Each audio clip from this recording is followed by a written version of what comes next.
go. Hey everybody, and thank you so much for tuning in to Faithfully Her. I am your girl, Liana Michelle, and today we have another special segment with a very special woman online with us today.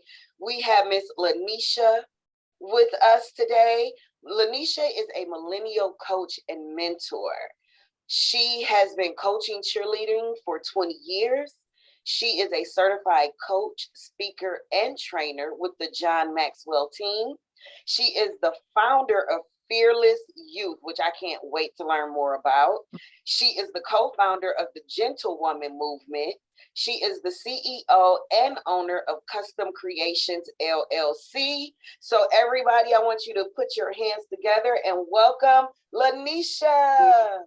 Hey. What happened to my cat? Okay.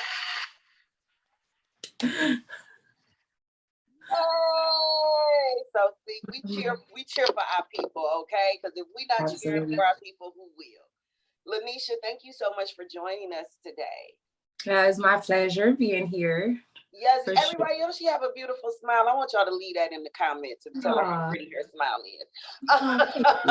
So today we're going to be talking to LaNeisha. I saw her post on Facebook and the things that she was doing with her movement and just mentoring people. And I thought she would be an excellent person to have on to discuss her journey and hopefully inspire somebody in the process. So let's jump right in, can we? Yep, I'm ready. All right. Okay, so the first thing I want to know, because I was a cheerleader in high school too. Yay, Mumford Mustang. Oh, come on, Mumford. So did you cheer in school? How did you get started with cheering? So I actually did Little League cheer. So I started young. My mom signed me up for, back in the day, it was the Buccaneers. Listen, they're not around. They were pal, but they're not around. Okay. But I did cheer. My brother did football. And then since then, I was in it. I did not cheer in school, which is so interesting because younger, I was shy. So a lot of stuff I did not go for, but I did when I was on one of my teams for my Little League team, one of my coaches quit mid-season. Okay. And so, and I was 14 at the time. So she quit, she walked out on us and it's like, what in the world happened? One of the parents, so I pretty much stepped in and took over because I'm like, we still have to finish. We still have games. We still have all of this other things that we have to do. So one of the parents from a cheerleader on the younger team saw me, and she was just an active parent, and her daughter's school needed a coach. So she was like, I don't know anything about coaching. So I will just let you come along, you can teach, and I'll just be the adult person that's on staff. And so from there, I've been involved in cheerleading in the school. So I went in at a young age as a coach after cheering younger as a cheerleader for Little League. So I didn't cheer in school, but I definitely coached, started my coaching career in schools. So you always had that leadership quality. Yeah, I had to. I'm the oldest of 7 kids. Oh, wow. Okay. So you've been bossing around for a minute. So I got kids. That's what I feel like. I was raising kids at a young age. So for me, it was a natural component of my life and my character. Well, it's funny because I remember I joined the cheer team because I was shy. Okay. And I didn't really know how to make friends, really. Right. I felt a little awkward in myself. I was short, I was dark skinned, and I was thick. And back in the 90s, that was not in. I get it. I get it. It just wasn't a thing, Yeah. And I always reference that my two closest friends in high school were light skin, tall, good hair, pretty girls, like model material. And then I was like the little short duckling that kind of just came along for the ride. So for me, getting into cheerleading was a way for me to kind of branch out a little bit and try to step out of that shell. So I understand what you were saying about being shy. Yeah. It was a really it's interesting to me how far I've come as far as the whole shy thing. I tell people now that I'm shy now, and they're like, no way, you gotta be kidding me, you're not being real. But no, absolutely. Ninth grade year, I went to Cass Tech. CT number one, second to none. Okay, and so my ninth grade year, the year I actually started coaching, I actually went out for the cheer team. But I did end up getting sick. So I was like, well, maybe it's not meant for me to be on the cheer team. I'll just go and do what I do over here. So, I mean, I get it. But I think the Lord, for me, orders my steps and gets me going in the direction in which he wants me to go, so that I can do what I'm supposed to do in the first place. Good. Now, what type of because a lot of people would just think like sports or cheering or something is Mhm. just a good after school activity or just something Yeah. fun to do. But you can learn so many things from those Right. type of activities. So tell me some of the things that you got from it and some of the things that you might be teaching to the girls you're mentoring now. Okay, yep. So my biggest thing when it comes to coaching, I tell my girls and my parents all the time, I am more than just teaching the skill of cheer, and the technique and things like that. I'm more so about relationships. So I do a lot of value adding things. So how to build a relationship, how to keep that relationship sustainable, how if you don't like each other, how we're going to still work as a team, because in cheer, it doesn't matter that you don't like them. That's your sister, you're on a team, you still have a job to do, because how you carry yourself, the attitude that you have currently, it affects your performance. So I'm having a poopy day, I don't want to be here, but how about let's press on even still. I teach a lot of that.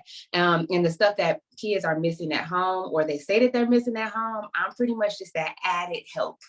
And for parents. So I always tell them that I'm their extra resource. You may have an issue with your child at home, and you can't get through to them, but I reach them where they are. And I think that that's where a lot of us coaches sometimes fail to do. We look at them like, oh, here they go again with this attitude, but we don't reach them where they are, or go to them where they are. And for example, I have a cheerleader she's my child. Like she literally clings to me. And she was coming to practice with, I don't want to be here. Why am I here? And everybody would see her and they're like, here she go again. She's having another bad day. But I would start our practices out. What do you need to get off your chest today? How you want a hug? Because sometimes they just need a hug. Okay. Do you want a hug? And that changed her mentality, and her mindset from the time that we started our season to the time that we ended it. She became a whole new person. You start seeing smiles more. It's just about reaching into where they are. So I teach love, I teach kindness, I teach sisterhood, I teach positivity, because I am naturally an encourager. We teach the skills, of course, but teamwork, bonding, relationships, all of that, being a support, self-love. Like self-love is a big thing, especially with this generation. So I teach that, just a lot of stuff.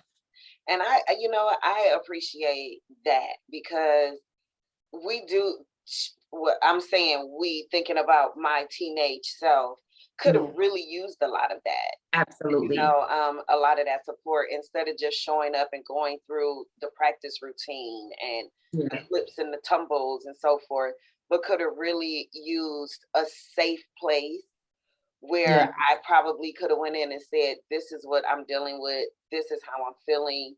And so forth, to help me through those rocky moments. So kudos to you, my sister, for reaching these babies where they are and helping them move forward from that point. That is very, very commendable. What turn my page. So I know you mentioned that you are that you started mentoring through the John Maxwell Team. Tell us a little bit about the John Maxwell Team, what they do. How did you discover them, or did they discover you? So I discovered them first. Just one, I saw scrolling on the internet, because me, for mentoring, I'm always trying to figure out how to advance me. I always want to learn, because I feel like I don't know everything. And so if I have an opportunity to learn, I will. I was scrolling, doing research. So through Google, of course, the John Maxwell Team came up, but also in church, we read one of his books. And so I already heard about who he was. I didn't know to what extent he was. So I ended up just going to, applying for the class. I ended up getting a scholarship for them as well, because I'm a student. I do a lot of stuff. I was a student at the time. So I ended up getting a scholarship through them, because this is something, extra I was putting on my plate. And then the fact that I also wanted to work with the young people instead of just regularly adults. So they do give you scholarships for that. But I ended up applying. I ended up having to go take all of these courses online, which I'm okay with online, but I really do like hands-on stuff. But I did like all this. It's a lot of information. It's a very, very, very, very lot of information. And you take your time. And then I ended up going to a conference that they have, and they hold these conferences every quarter. And so I ended up going. So where your actual certification takes place, they have like seminars. You actually get to meet the people who are the leaders of the John Maxwell Team. You have to do like a pitch in front of your peers, which is like, it's like a short talk, but it's like, oh my God, it helps you get over your fears. I told you I'm shy. Okay. So for me, it was, it's a lot. So you have to do that.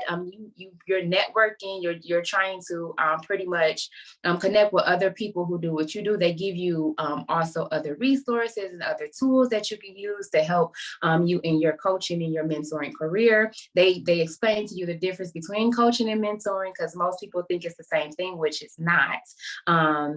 Coaching, you're trying to lead people to where they are without giving them the answers, but allowing them to tap into themselves for the answers, but you're guiding them. And mentoring is where it's more personal. So you have more, you talk about more personal experiences, you do more things together to try to build a relationship. So it's the same outcome, but just a different method. But you talk about all of that. So I went to Florida, and then I actually ended up getting certified there, which the experience was amazing. Just to be connected with so many other people who were like-minded, who wanted the same thing with you, and that's just to make people better. And I think that that's the ultimate goal. One of the biggest things for me with John Maxwell, he saved. That's first and foremost, because we had church and all the other great stuff. Like, he saved. Two, he gives back. Like you see so many people who become wealthy and things like that, but they don't give back to the community. No, he gives back. Like, he gives a lot back. Even there at the conference, he was giving back to people, and he definitely teaches us that in order to be a good leader, you have to give back. And then also the third thing the most important thing that I took from him is that in order to be a great leader, you have to be able to add value to those that you are leading. So if I'm not adding value to nobody, if I don't feel like I'm making a difference, I'm not doing what I'm supposed to be doing. And so he's definitely a servant leader. And that's something that you hear in the business world a lot too. Like, I'm going to do with you, and I'm just not going to tell you that this is how it should be done. Like, let me lead by example. And he definitely leads by example. So yeah, it was a journey, but I definitely got through it. Like I said, it's a lot of information.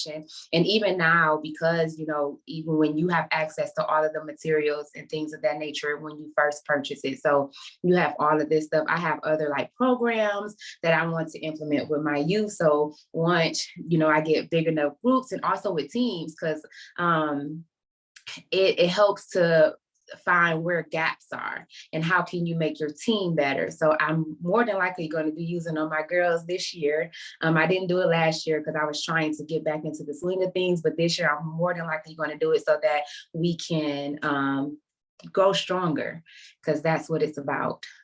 Now, does your team, do they do compete in competitions and things of that nature? And how Yes. do you get them prepared mentally for an arena that big? Okay, so yes, we do compete. Like, so the team that I'm with currently, last year, so I took a break from Little League, from coaching. Like I took 2 years. I was like, oh, this is too much. I just need a break. But I went to high school. Like I started coaching high school. But I came back to a Little League cheer. And last year was we did the local competition, which my girls did incredibly well. So the years before they did not place, but the teams that we had last year, all of our teams placed, which is a great thing. That's a great accomplishment for this organization. And then also last year for this particular organization, which I am with the Detroit Buckeyes Elite, the best organization on the land. Okay. We went to Florida to compete nationally for the first time for this particular organization. Oh, wow. And my girls went down there and they did well. It was their first time.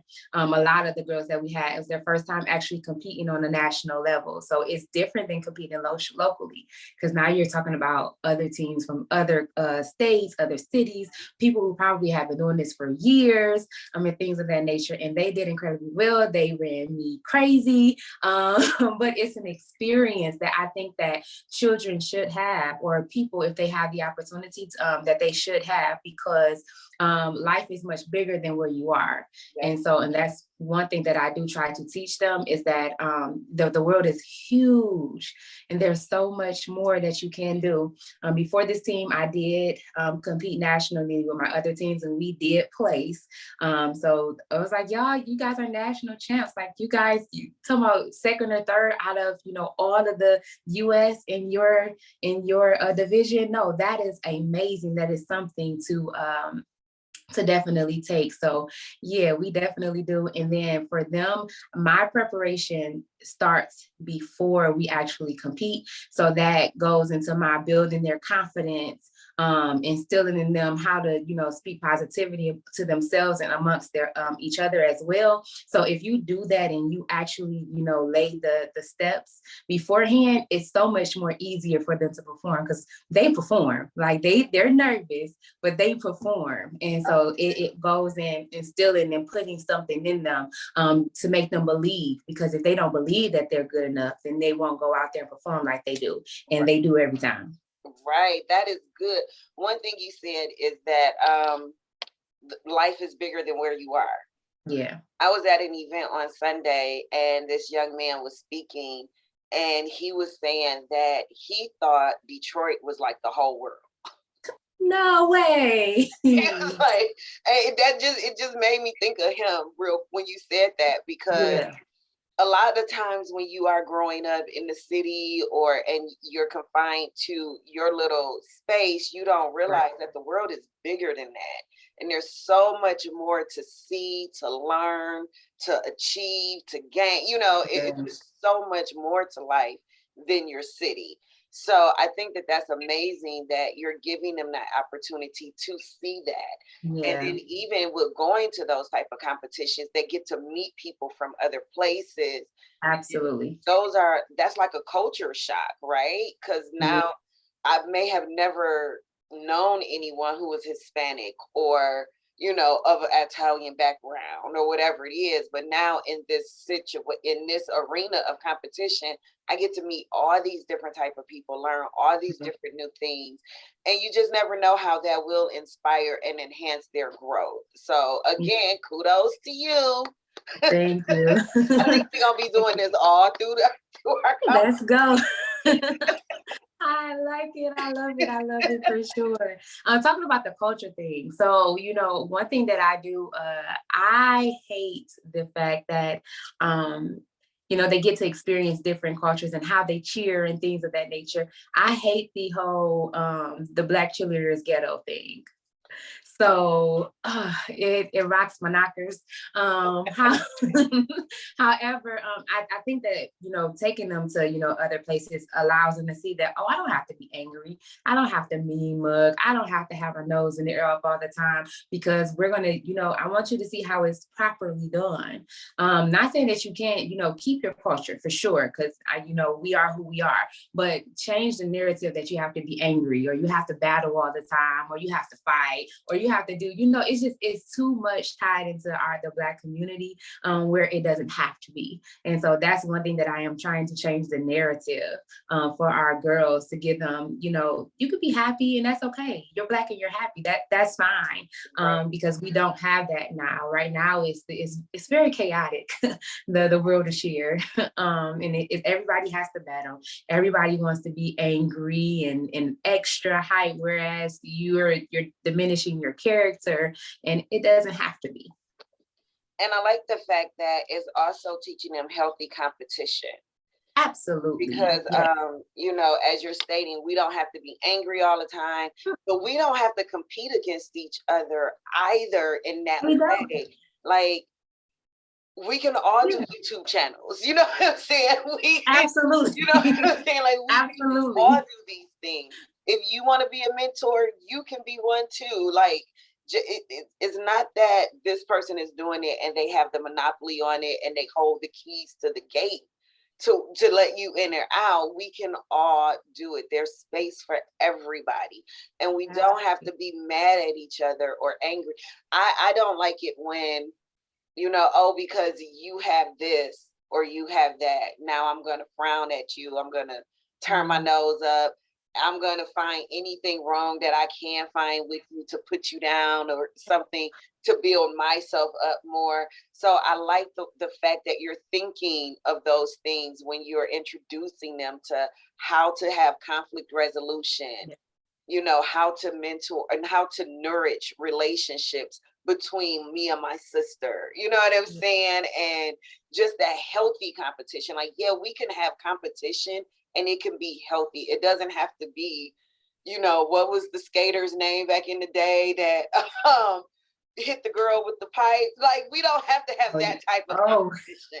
What was it, Nancy Kerrigan or something? I'm not sure. That type of competition. That's crazy. No, we don't want that. We don't want that. Right, and so healthy competition is always amazing. Like with my girls, we do like who has the highest jump, because at the end of the day, kids push other kids. The Bible says iron sharpens iron. So at the end of the day, when you see a girl who has like this amazingly perfect heel stretch, it encourages those who are next to her, especially if they're on the same team, to try to let me get that too, because I want to have the most perfect heel stretch. So it's okay to be competitive, but still love your sister, because I'm still hang out with you. I'm still calling you later tonight, that type of thing. Right. You don't have to we do not do the putting down of the thing, especially if it's a girl that doesn't have skills. One of the things that I do love about my team, because I really, we can talk about that too, but I'm transitioning. I've transitioned this year. I am not coaching. I'm the coordinator of our entire cheer side for our organization. Okay. My girls, when it was a skill that a girl could not master or she didn't do, they encouraged her until she did. And I'm telling you, it made the girls want to actually get it and push, because I don't have to just think that I don't have it. My sisters are encouraging me and they're pushing me to do it. And then by the time she actually needed the skill, she had it. So it's just all about the encourage, the push, the sisterhood, the bond. Like, kids need encouragement because they think, oh, if I don't get it, they're going to laugh and they're going to talk. But it was a different scenario when they was like, oh, they're not laughing. Oh, they're not talking about me. Oh, I can really try to work hard at this. So it's definitely different. It's a feel good moment in most cases. So. Yes. And, and I'm sorry, we're going to move on to other stuff, but you just keep saying stuff to make me think of other stuff. No, it's okay. I remember when I first started cheering, I was on the junior varsity team.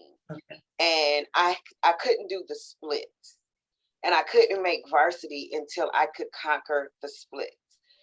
And I remember my teammate, one young lady, her name was LaFawn, And she was like, well, every night, just practice doing this stretch every night. And I remember every night I would get up against the wall and spread them as wide as I could and hold them there for like minutes at a time.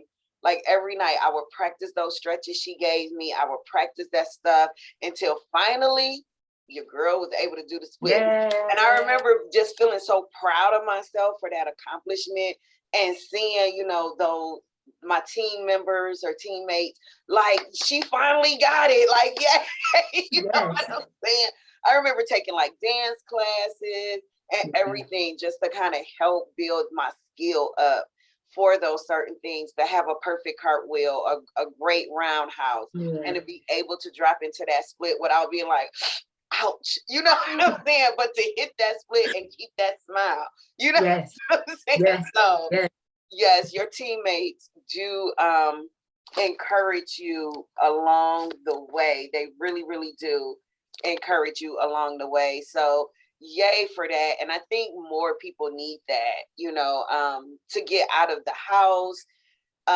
Just to, like you said, to know that the world is bigger than the world that they're living in. And through the support of that sisterhood, you learn and you grow so much within that, not just cheer skills, but personal skills that will go with you throughout your entire life. Absolutely, absolutely, absolutely. I agree with all of that. Okay, so we've talked about the John Maxwell team and how you got into your coaching and mentoring. So let's go into Fearless You. Tell me about it, because that's the post that I saw that captured my attention. Yes. So let's talk more about that. Okay, so I had a platform, so I don't necessarily go by Neish Speaks, but for me, I was doing posts, like random posts where it was like encouraging posts, inspirational posts, and things like that. And so when I was doing it, I did the hashtag Neish Speaks, meaning, you know, I'm speaking, this is my voice. I'm going to use it to empower, to encourage. About 2 years ago, you know, mentoring is always my thing. After I did the John Maxwell thing, I was like, okay, I got to take this to the next level. The idea came up. I didn't necessarily do anything with it, but I was like playing around with names, and I was like, what am I going to do? What am I going to call my people, and my little people, my community? And so I know for me in particular, shy, scared, trying to get over fears.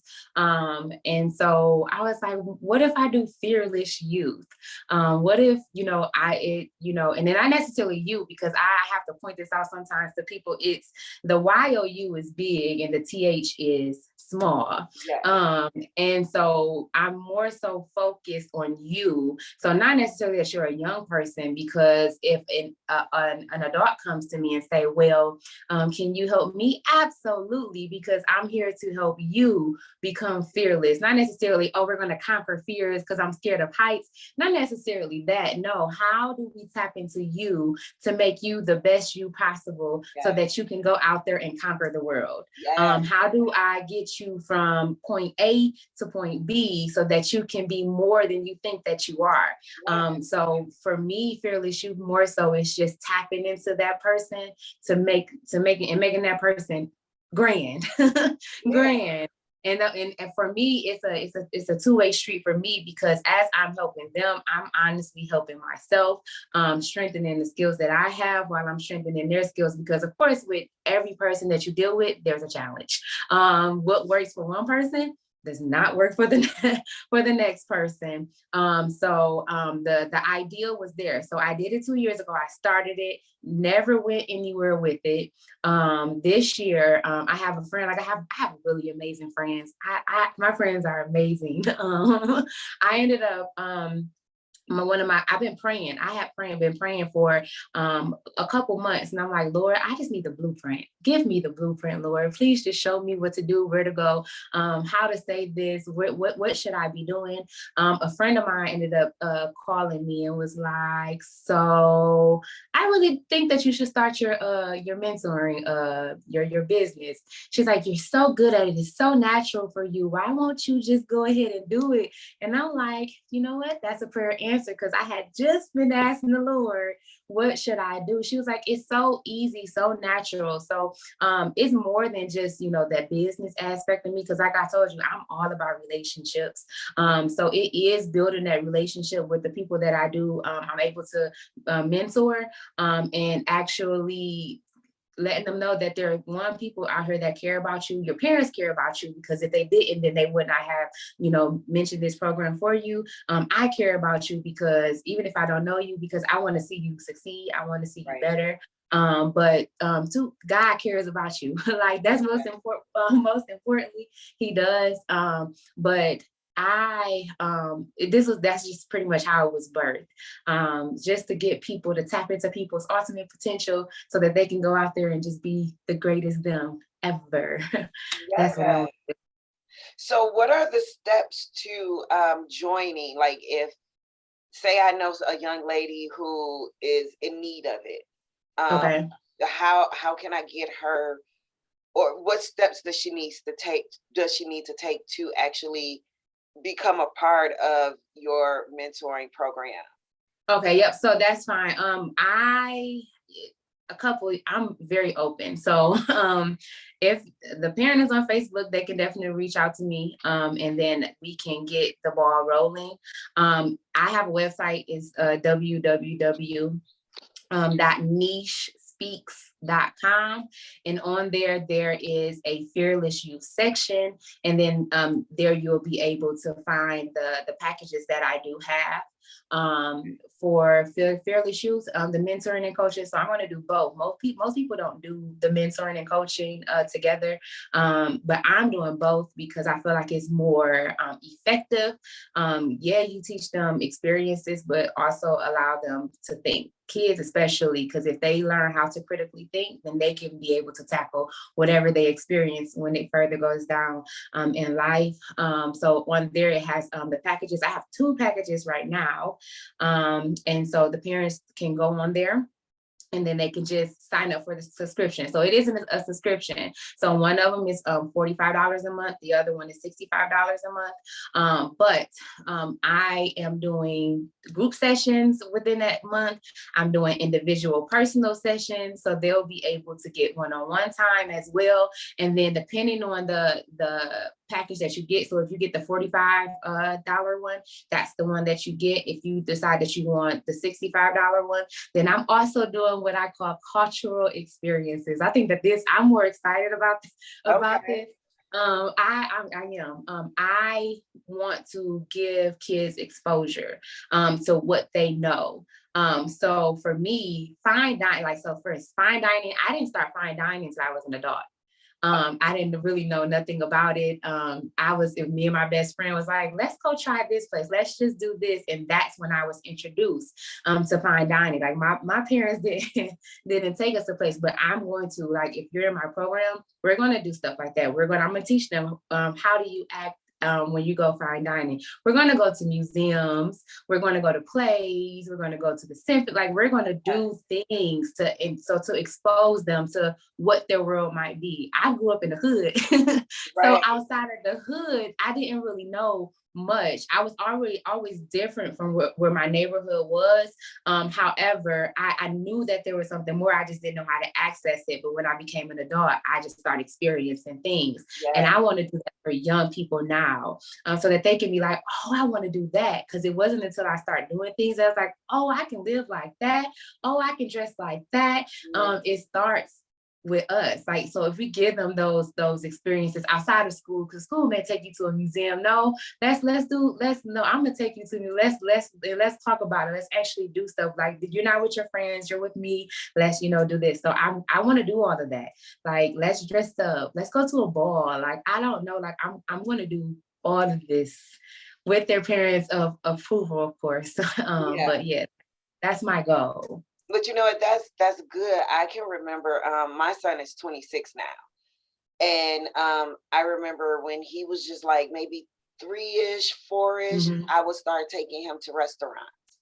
See? And I would teach him like, no, I'm a lady. You have to open up the door for mama. You know what I'm Yes. saying? And his little bitty self would be trying to pull the door open. So of course I'm helping him, but just teaching him those things as far as how to be a gentleman. And you Yes. know, you open up a door for a lady, you pull a lady's chair out. Yes. You allow her to sit before you sit. You know what I'm saying? Yes.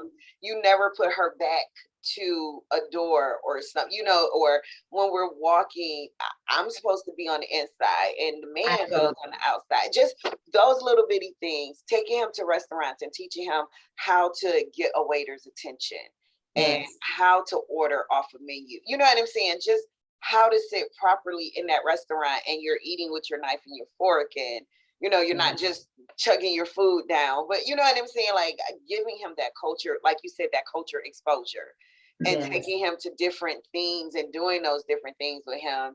And so now seeing him as a grown man and how he's fine with himself. You know what I'm saying? Like he takes that pride in himself and he does that for himself. And when I see him, you know, even interacting with his relationships, and how I can remember his last girlfriend, and she would say, you know what, he's not a big person on time, as far as giving his time up and being consciously in the moment a lot of times. She says, but he's a great guy.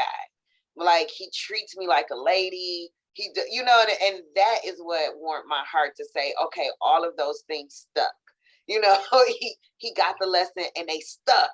So, and we do need that more in our communities, because a lot of times what I see, which frustrates me with our young girls, is how willing they are to expose and just be free and not make that man respect who they are. Like, respect me, treat me well. Like, yeah, it's okay to Netflix and chill, but I would also like to be treated like a lady, so taken out and treated well and valued, and you know what I'm saying, and not just somebody who can call and say, hey, can I come over, and you're like, yeah, come on over, and then you're not even fixing yourself up for that moment.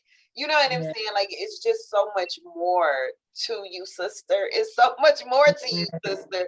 And make that man respect you. And it's okay to be by yourself if it means you're demanding your respect. I would rather be by myself and demand the respect that I know I deserve than to be with somebody who's going to devalue me along the way. Absolutely. And I think for I totally agree. I think it's one of the reasons why I was reached out to. It's like, come on, when are you doing it? Where are we gonna go?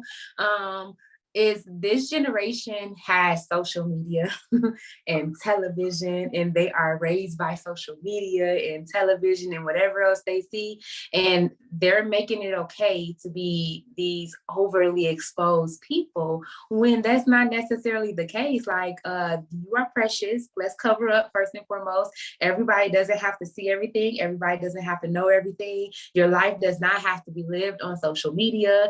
And to be honest, those people who are putting their lives on social media, half of it, majority of it, more than half, it's false. It's not real. Right. It's not real. They're only showing you the limelight stuff, how I made this much money because I was naked, that type of thing. But they're going home at night and they're crying themselves to sleep. They're not happy with themselves. Their family life is in the trash pretty much. So they don't show that a lot of times. And so social media and the fact that we're allowing social media and our kids to be on social media all the time with no breaks, because TikTok right now, I'm not against TikTok, but there are things on there that kids shouldn't be, watching and doing, and they're doing it. Like, I'm okay with the dance craze. My girls be on it and all that stuff. That's fine. But when they start, it's such an influencer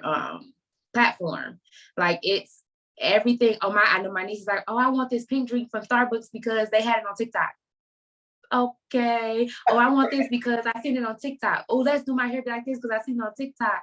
No, how about what do you want? What do you like? Right. Why does it have to be, based off of whatever somebody else does? And it doesn't. But social media and what they're portraying, like everything is overexposed. Yeah.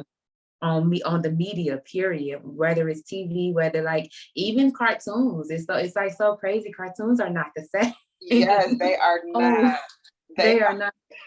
They are putting so much into these cartoons, and I feel like it's taking the innocence away from our children. And it's like, let children be children. Let them deal with the adult issues later. Like, they already have to battle with this world. The world is crazy. We all know that. It's already so many other things that they're going to have to battle against. So why make them have to, deal with adult things as far as, exposure and things like that right now. So no, I get it. I am against it.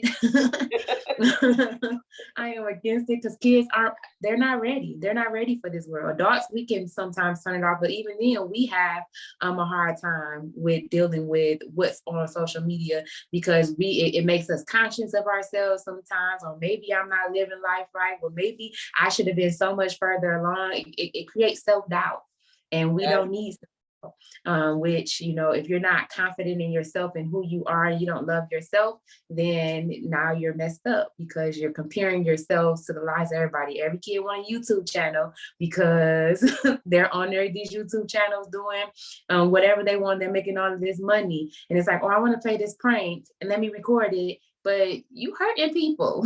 Right. Like, how does it work? How does it work? So, yeah. Right. Yeah. And you're absolutely right. I know I might be getting one of your packages, girl. Because I struggled with that myself, with comparing where I am in my life to my friends or people I was seeing on social media, whether I went to school with them or whatever.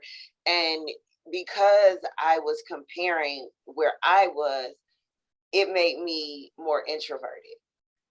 It made me draw because I felt bad. Like, oh, I should have, and not really understanding or appreciating my journey. That my journey is my journey and theirs is theirs. So yeah, they might be living in Bloomfield Hills or whatever in a 5-bedroom house while I'm in a 2-bedroom townhome, but this is my journey. And absolutely. Every stumbling block, every pothole, every, struggle that I have gone through has built me up to this. And absolutely. This woman is a woman of God, and that makes me valuable. And absolutely. I needed to understand and tap into that. And it wasn't until I'm in my 40s, pushing 50, knocking on 50 doors, Jesus. You look great. You look great. But, it took me until all the way now to really sit back and say, wow, I've come such a long way. And I've learned so many things. And even through the heartbreaks and the tears, I came out on the other side and I came out stronger. And that's the blessing. You know what I'm saying? Like understanding the lessons and then finding those blessings within those lessons. And, I just need for people to understand your journey is your journey. So comparing, and I say this often, we have to stop looking at social media and saying, I want to be like that. Or I want to, because you don't, like you said, you don't know what's happening with those people once that camera is off. That camera turns off and their husband is beating them. Their kids is cussing them out. You know what I'm saying? And absolutely, the repo man is at the door. So you just never really know what's happening once that camera turns off. Yes. So we have to stop looking at that as an aspiration and take it upon ourselves to continue on our journey and appreciate the journey, as hard as it is sometimes.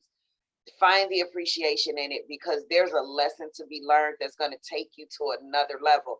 And what's for that person is that person's. What's for you is yours. And Yes. maybe, maybe it's not meant for me to be in Bloomfield Hills in a 5-bedroom house. My vision for what I believe God is leading me to is a ranch. I'm talking animals and stuff. You know what I'm saying? Like, I want a ranch where I could have animals, where I could have children with developmental disabilities have a place to come and work out those sensory and those sensory stimulations. And we teach kids the cow says moo, but I want them to be able to come and see that cow and hear that cow say moo. And so my vision is bigger than Bloomfield Hills. You know what I'm saying? So I had to learn that too, that, my vision for me is bigger than what you're comparing yourself to. Yep. And I think that knowing who you are and what you want and what you like and what you don't like, that's a big, it comes into a part of, the process. It's helping young people develop, who am I? Because even as an adult, I was like, who am I? Like, you gotta figure that out. Sometimes you gotta ask yourself that question, but when they don't know, then they're easily persuaded by everything that they see. And then that's part of the culture that we're seeing, is that they don't know who they are. Yeah, they are whoever someone else tell them that they are, and that's what they're doing. And so they can't stay focused on the goal because they don't have goals. Right. They don't know what to do, which is why I'm here. And I know I like when you was saying that my journey is my journey. My journey is my journey. Bubbly as I am, as much as I smile, I had a journey to get to where I am now, and I have a story. And so for me, my past experiences created the mentor in me. My past experience built who I am today, and now I'll be able to go and live my experiences to other young people, or people, like I keep saying young people, but I think it's going to be so much bigger than this, people in particular, because it's like, oh no, I've been through that. I understand. I know it seems hard right now, but you're going to get through it too. So for me, God's timing is perfect. I mean, I thought I was supposed to be doing something on this grand scale years ago, but no, I had to continue to go through whatever I was going through to get to this point in particular. I had to go through it. And that's another thing. We don't think that we're supposed to go through anything. So we're so weak. We are. Yeah. But life isn't glamorous. Life is not always glamorous. There are great moments. There are good times, but you also have to go through something. Because how do you learn if you don't go through it? Yes. I tell people all the time, that you are not exempt from life. Yes. Everybody. If it didn't come for you today, keep your eye open for tomorrow. You know what I'm saying? Because life is, you're not exempt. Everybody is going to go through something, but it's not about so much as what you're going through or how many times you get knocked down. It's about how you get back up. It's about that get up. You can't let life come and just take you out and then you just throw your hands in. No, you have to push yourself, get back up, brush that dirt off. Yes. And put one foot in front of the other. And and I've had to start over multiple times as a single parent, working, trying to put myself through school, keeping my eye on him, on my son. Because, boys, you still got to keep your eye on them. You know what I'm saying? And wanting to be present as a mother with him in school and showing up and everything else. And we're having lupus. Everything. It was a lot of stuff that just made me say, okay, I'm gonna have to quit school for a couple of months because my health isn't right, and my ankles are hurting, or this and that. So now I have to start my process over again and over again and over again, and I would feel so bad about myself. I would take that to heart. I would feel guilt and shame and like, oh my God, I'm the worst person ever. I'm the worst mom ever. I'm a horrible example. Like I would feel so bad. But what my son was told me is that every time I saw you start over and get back up, it inspired me to want more. It pushed me to keep going and to do more because I never saw you give up. You may have had to take a couple of pauses, but you never hit the stop button. And I Yes. think that's what's important for people to also understand. Like, so what, you're going to get knocked down. So what, you're going to have to start over sometimes. But the point is to start over, to get up and to Yes. keep going and to keep doing it.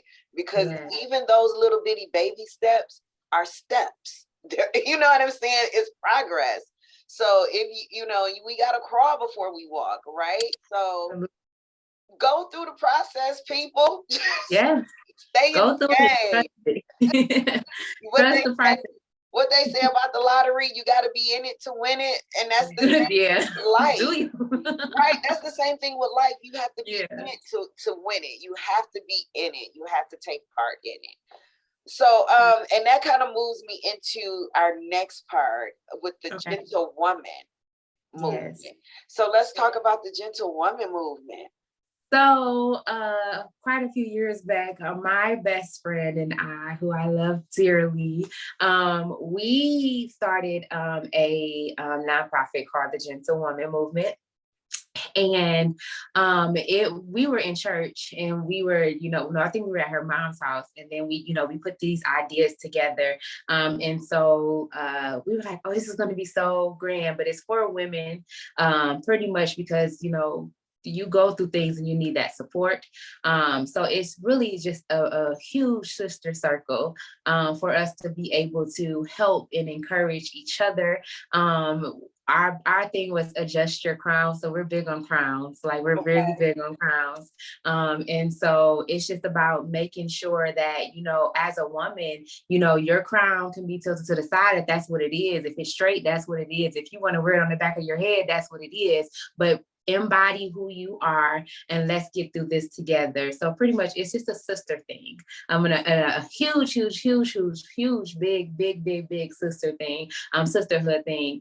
Our group of friends is you would think that we've known each other our entire lives, like we were born in the same family, and we're not. Like, we're different ethnicities, different personalities, different family sizes. However, you wouldn't be able to tell a difference. And so that is pretty much what the Gentlewoman Movement embodies: is be a woman, be unapologetically a woman, and be unapologetically who you are. And so we did that, and we started it. Our first event that we did, we worked with young girls, and we did a vision board party, which was amazing.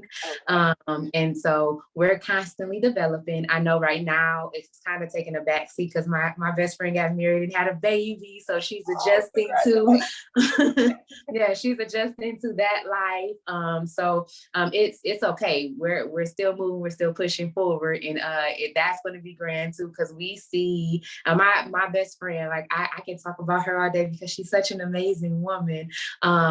Just the stories that she has, that she can do, because like my area, and that's the thing. My area, I know my area is young people. Her area, she can deal with some of the roughest stuff when it comes to women. Even though she's young, we're in our 30s. So she has the ability to reach and tap into people that, like, I have never seen before. So I appreciate her for sure. But yeah, I'm excited about what the Lord is going to do with that as well, because it's going to be pretty great. For sure. So if somebody wanted to learn more about that, can they do that through your Neish Speaks website? So she would so on Facebook, there's a page called the Gentlewoman Movement. They can just go on there and just like it, and then any updates that we do have for that, then they'll be able to get it from there. Okay, great. Because I'm going to go on there. I'm going to like that page. So okay, I could that just works. be a part of whatever it is you guys are doing. Yeah. Because I like that idea of, even helping the older women. Yes. Because a lot of times we have childhood trauma. Yes. And we were never healed from it.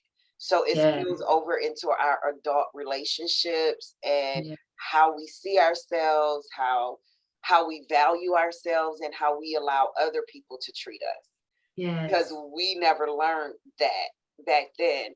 Like, for me, being sexually assaulted at the age of 13, it altered my behavior moving forward, and it altered the way I looked at myself. Being silenced from that situation of being told, hey, you can't talk about that. He's a family member. You know what I'm saying? Da da da da da. So it made me say, well, if something happens that's bad, what's the point in talking about it when nobody's going to do anything about it? So it silenced me in a lot of areas. And I think that's a lot of where my shyness kind of came from too, because I felt like my voice wasn't important enough to be heard, you know, and that manifested throughout as I grew, I kind of shoved the thought away, but the trauma that it caused to my mind and my body never went anywhere. It just kind of grew as I grew. And I saw myself in bad relationships, taking anything because I thought that was the best I can get, or, just craziness, you know what I'm saying? So I think it's good to be able to talk to the older woman as well and tap into that with her and say, it's okay, like what happened wasn't your fault. And it's okay for you to express your feelings. You're going to be heard here.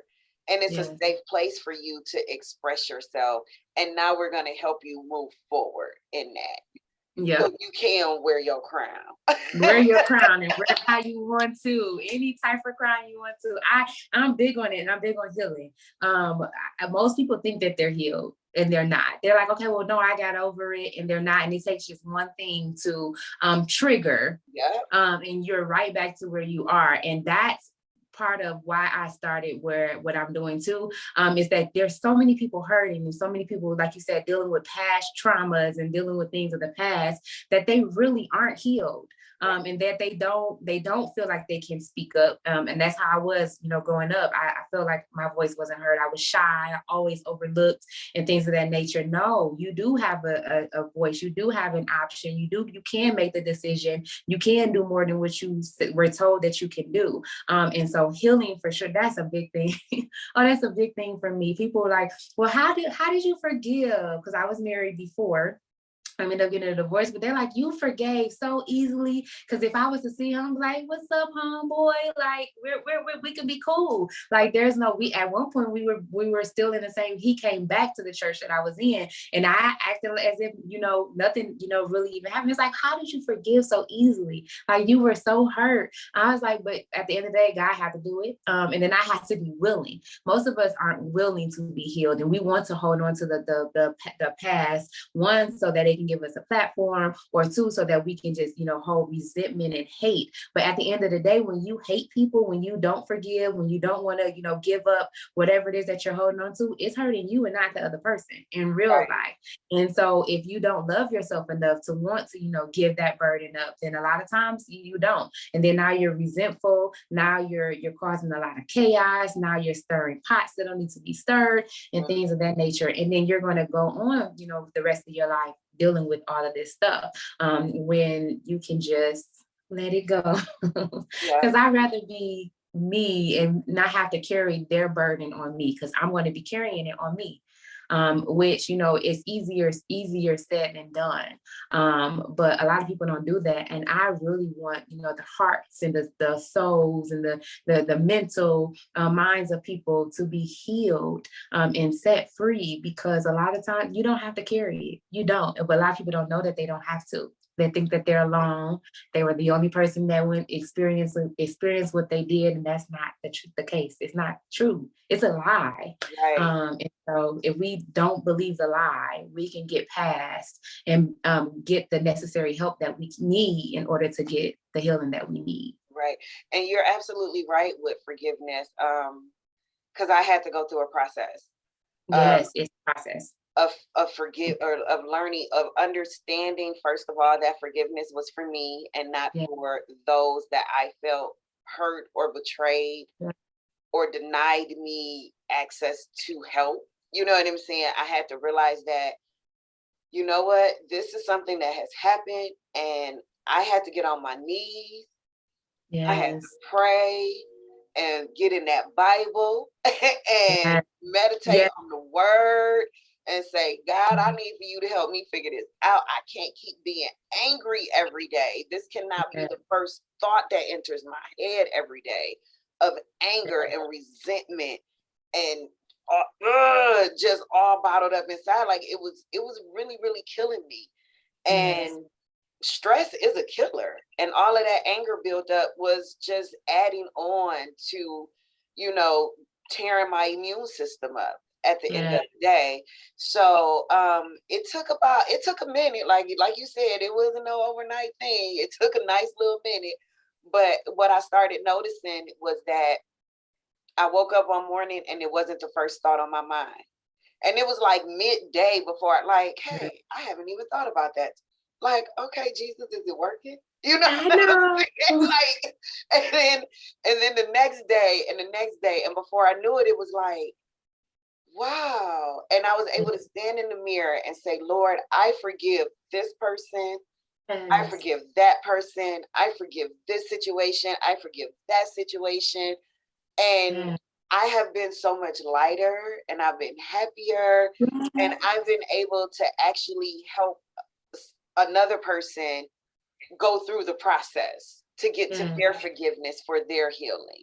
You know what I'm saying? So I know that it was a good thing. So yeah, forgiveness is key, and it's not about how can you forgive them and let them off the hook. It's about, no, I forgave them for the acts that they committed because I needed to free myself from it. Yes. And thank God I was able to be able to understand that lesson and go through that process. So I was able to like just free myself from it. Yes. And it does lighten your load. Yes, it And does. if you want to be able to have a pretty smile like Miss Neisha, I'm gonna ask y'all to come on, get on y'all knees and get some forgiveness going on. Ask for it. Ask for it. And Now, actually put the work in actually doing it.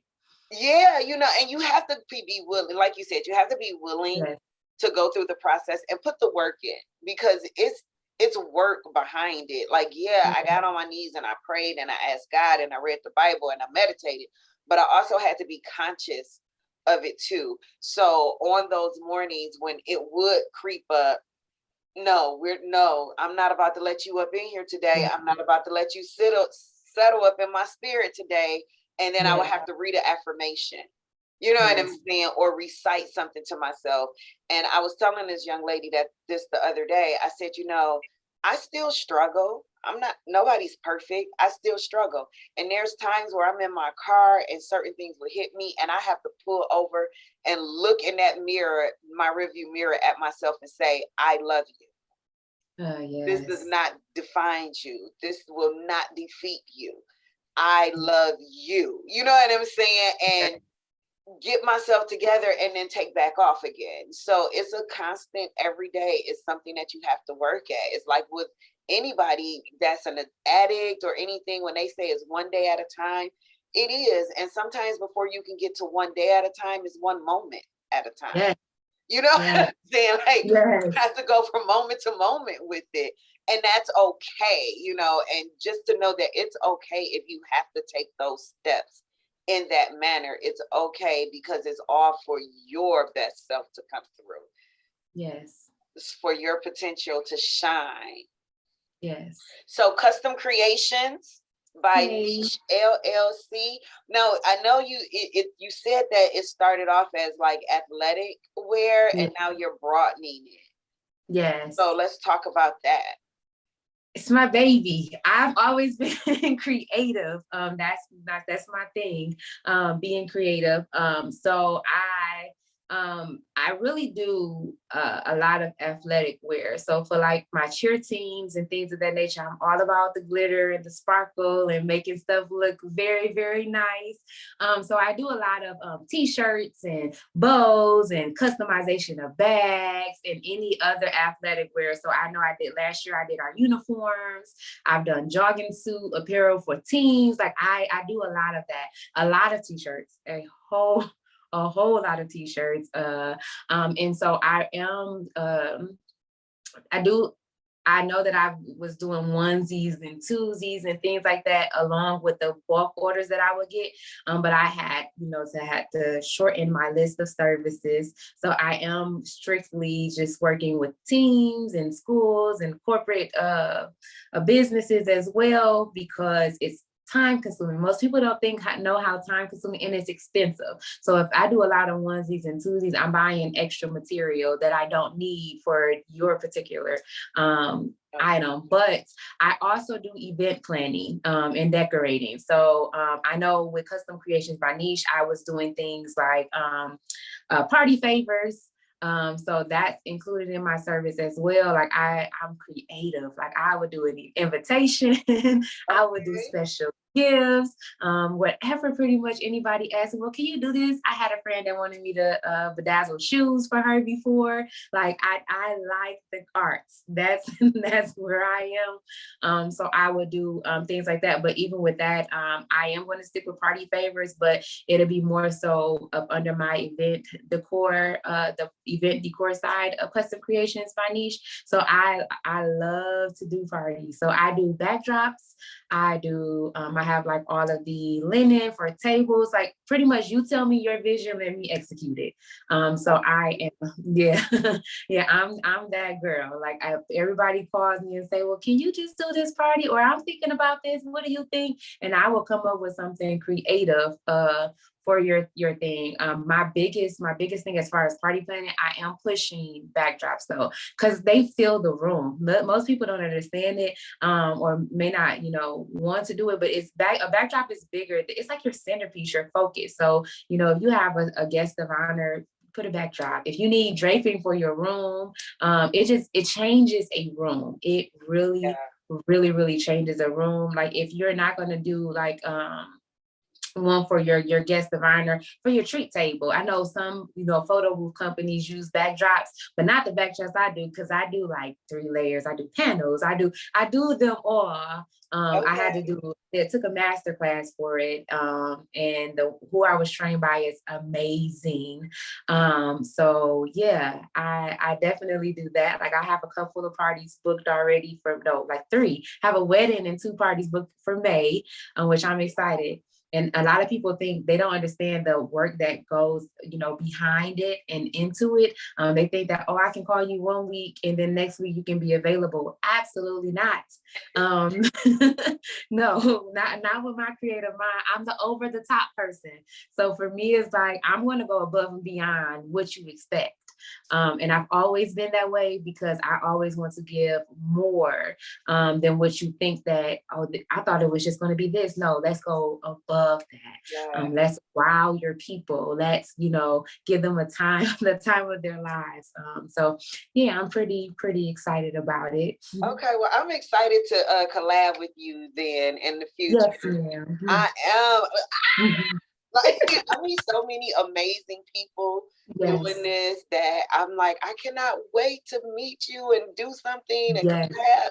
So I'm really looking forward. Like, as you were talking, my wheels were turning like, like, okay, because I do want to put an event on soon for the first in-person, like, meet and greet. Ooh. And so we're going to definitely be talking again. Yes, let's go. Getting some things done, girl. Yes, I can't wait. So Ms. Neisha, if somebody wants to reach out to you and contact you, or we have the website for the mentoring and coaching. Yeah. So on Facebook, what's the best way to have a lot of avenues? So website www.neishspeaks.com, and that's NEISH, speaks with an S. On Facebook, my Facebook profile is Neish, so NEISH Wilson. I'm very selective. So if you so would you rather does the Fearless Youth have a Facebook page? So they can do, so we can do let's see, Neish Speaks has a Facebook page, so we can do Neish Speaks. Let's do that. And we can do that. And then we also, Custom Creations by Neish has a Facebook page as well. So that's a page. And then the Gentlewoman Movement has a Facebook page as well. And then on Instagram, you can go with Neish Speaks. And I am not on TikTok. I'm really not on Twitter like that. I have a page, but I do not manage it for real.